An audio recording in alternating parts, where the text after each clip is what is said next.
Hello मेरे प्यारे साथियों, मैं दुर्गेश आपको अपने यूट्यूब चैनल पे तहे दिल से स्वागत करता हूं। आज हम स्टार्ट करने वाले एक नया चैप्टर एवरेज।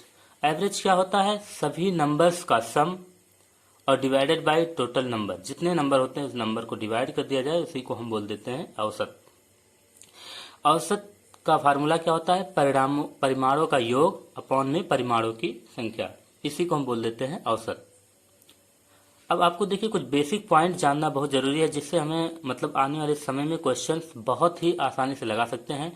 अगर क्वेश्चंस हमें ये पॉइंट्स याद रहेंगे तो कुछ सेकंड्स में हमारे आंसर निकल जाएंगे।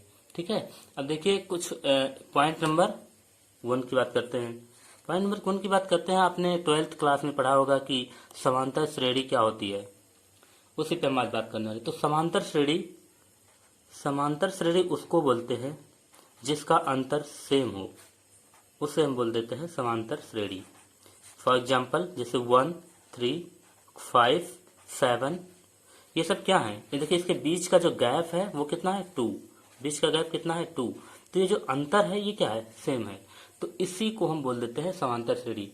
जो हमारा टेबल्स होते हैं वो भी क्या है? समांतर श्रेणी में, क्योंकि 1, 2, 3, 4, 5 इसमें बीच में गैपिंग कितनी हो रही है? एक एक की गैपिंग हो रही है, तो उसको भी हम बोल देते हैं समांतर श्रेणी में। समांतर श्रेणी का देखिए फार्मूला क्या हो जाएगा।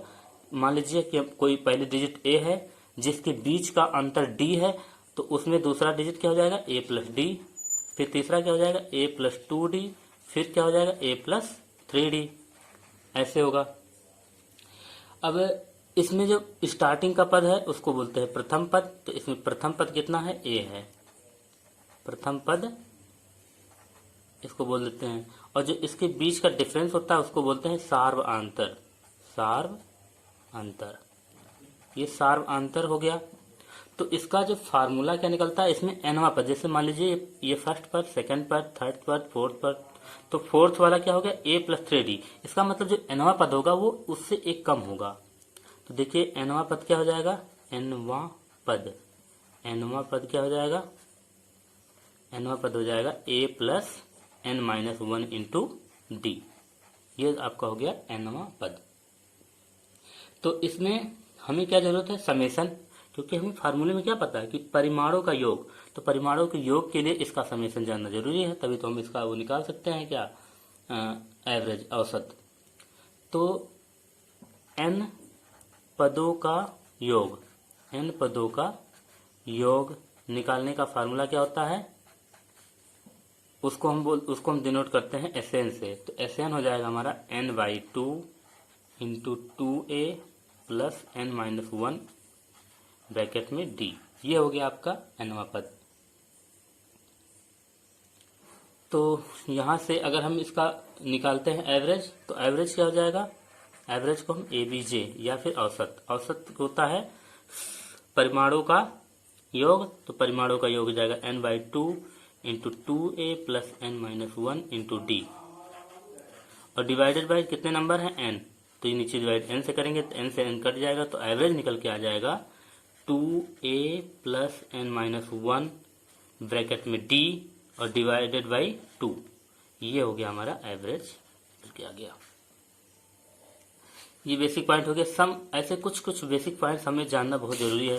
चलिए दूसरा बेसिक पॉइंट की बात करते हैं। दूसरा पॉइंट हमारा हो जाएगा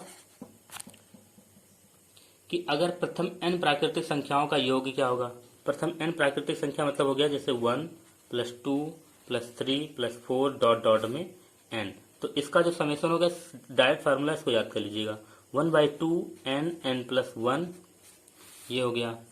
ऐसे n विषम प्राकृतिक संख्याओं का योग क्या होगा? विषम मतलब 1, 3 प्लस 5 डॉट डॉट डॉट में n इक्वल टू आ जाएगा, इसका हो जाएगा n विषम प्राकृतिक संख्याओं का योग जो होता है n स्क्वायर होता है। n सम प्राकृतिक संख्याओं का योग क्या होगा? Sum plus 2 plus 4 plus 6 dot dot में n। तो ये हो जाएगा n ब्रैकेट में n plus 1।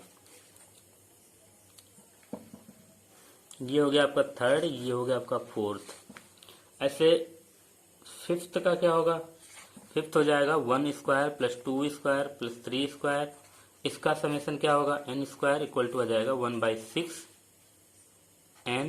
n plus 1 and bracket में 2n प्लस 1। 6 नंबर 1 का क्यूब प्लस 2 का क्यूब प्लस 3 का क्यूब डॉट डॉट में n का क्यूब इक्वल टू 1/2 ब्रैकेट में n, यहाँ पे आगे n लिख दी n प्लस 1 और पूरे का होल स्क्वायर। एक एग्जाम्पल से लेते हैं, क्वेश्चन नंबर फर्स्ट। एक एग्जाम्पल ले लेते हैं। मान लो एग्जाम्पल में पूछ लिया जाए कि 50 प्राकृतिक संख्याओं का योग क्या, औसत क्या होगा। 50 प्राकृतिक संख्याओं का औसत क्या होगा। तो 50 प्राकृतिक संख्याओं का औसत होगा तो इसका मतलब 1 plus 2 plus 3 plus dot dot में 50। तो इसका हमने बताया था कि इसका सम का फार्मूला इस क्या होगा 1/2 n हमारा कितना हो गया 50, 1/2 50 ब्रैकेट में 50 प्लस 1 तो आ जाएगा 1/2 50 इंटू 51। तो इसको कट करेंगे तो कितना आ जाएगा 25 और जब इसको मल्टीप्लाई करेंगे तो आ जाएगा, मल्टीप्लाई मत करो क्योंकि हमें एवरेज निकालना है। तो 25 इंटू 51। अब एवरेज निकालने के लिए क्या होगा 50 से डिवाइड कर देंगे। तो एवरेज निकालने के लिए क्या करेंगे हम 50 से डिवाइड करेंगे तो 25 इंटू 51 डिवाइडेड बाई 50, क्योंकि एवरेज क्या होता है टोटल सम अपॉन में टोटल नंबर। तो ये 50 बन जा 50, 52 जा 25 बन जा 25, 25 2 जा 50। तो इसको जब डिवाइड करेंगे तो 25.5 ये हमारा एवरेज निकल के आ गया।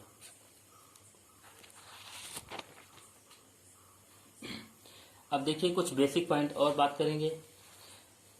Average of consecutive number equal to होता है मिडिल नंबर। अगर कोई लगातार संख्याएं हैं तो लगातार संख्याओं का जो एवरेज होता है वो उसका मिडिल नंबर होगा। तो यहाँ पे लिख देते हैं रूल हमारा क्या हो गया लगातार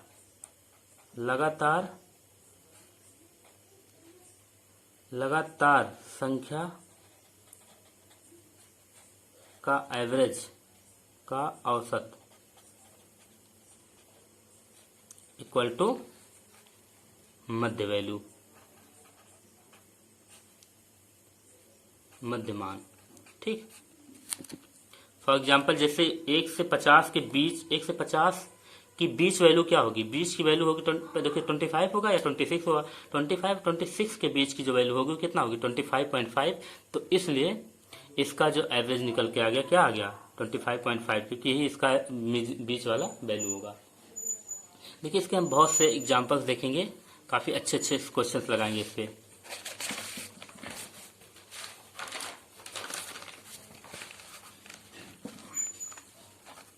एक क्वेश्चन है कि यदि 7 क्रमागत विषम संख्याओं का औसत 45 हो तो सबसे बड़ी संख्या ज्ञात कीजिए। तो इस क्वेश्चन को हम लगाने का एक आपको सबसे अच्छा से अच्छा तरीका बताते हैं। देखिए 7 है तो 7 हम बना देते हैं, क्योंकि 7 नंबर कैसे बनाएंगे 1 2 3 4 5 6 7 नंबर ही हो गए। अब हमने क्या बताया था कि लगातार अगर संख्याएं होंगी तो उसके बीच वाली जो वैल्यू होगी वही इसका एवरेज होगा। तो ये बीच की वैल्यू कितनी है 45। अब इसमें कह रहा है विषम में जो डिफरेंस होता है वो कितना होता है 2 2 का होता है। तो इसमें होगा गैप 2 का, इसमें हुआ 2 का, इसमें हुआ 2 का, तो 2 2 4 प्लस 2 6। तो 45 में 6 ऐड कर दीजिए तो उसका एवरेज हो जाएगा। तो 45 प्लस 6 कितना आ जाएगा 51। तो ये 51 इसका आंसर हो गया। अब देखिए इसमें क्या दिमाग लगा सकते हैं कि अगर जैसे इसमें 7 है, 7 का आधा कितना किया तो कितना आया 3.5। तो 3 इंटू 2 कर दीजिए 45 प्लस टोटल नंबर 7 है, 7 का हाफ किया तो कितना आया 3.5। तो उसकी जो है इंटीजर वैल्यू लेंगे तो इंटीजर कितना हो गया 3। तो 2 इंटू 3 कर देंगे तो आ जाएगा कितना 51। ये आंसर हो गया। एक एग्जाम्पल और देखते हैं कि 6 क्रमागत सम संख्याओं का औसत 83 है तो सबसे छोटी संख्या ज्ञात कीजिए। 6 बनाएंगे, 6 बना दिया हमने। अब यहाँ पे इसका एवरेज कितना होगा 83। तो 83 कितना हो गया बीच में। अब 83 देखिए 83 बीच की वैल्यू होगी क्योंकि ये सम संख्या, सम संख्या यहाँ बीच में आएगी। तो इसके बाद में क्या रही होगी 84, इसके पहले क्या रही होगी 82। तो सबसे छोटी कह रहा तो इसमें क्या करो 2 2 कम करते जाओ तो आ गया 80, यहाँ से 2 कम हुआ कितना आ गया 78। ये इसका आंसर हो गया। एक क्वेश्चन सॉल्व लगाते हैं इसी पे बेस्ड। इन 9 क्रमागत सम संख्याओं का औसत 102 है, तो पहली और अंतिम संख्याओं का अंतर ज्ञात कीजिए। अभी देखिए इसमें हमें संख्या फाइंड करने की भी जरूरत नहीं है, क्योंकि क्या पूछ रहा है उसके बीच का डिफरेंस। देखिए जब भी डिफरेंस निकालना होगा तो हम क्या करेंगे, जितने नंबर होंगे उससे एक कम गैप होगा, और गैप में देखिए टोटल नंबर कितना है, टोटल नंबर कितना है 9, टोटल नंबर 9 है, तो गैप जो होगी उसके बीच में वो कितनी होगी, गैप एक कम होगी, गैप कितना हो जाएगा 8। जैसे देखिए इसमें इस क्वेश्चन में यहाँ पे कितने संख्या है 6, तो गैप कितनी होगी 1 2 3 4 5, एक कम हुआ ना, तो ऐसे गैप क्या होगा हमेशा एक कम होगी।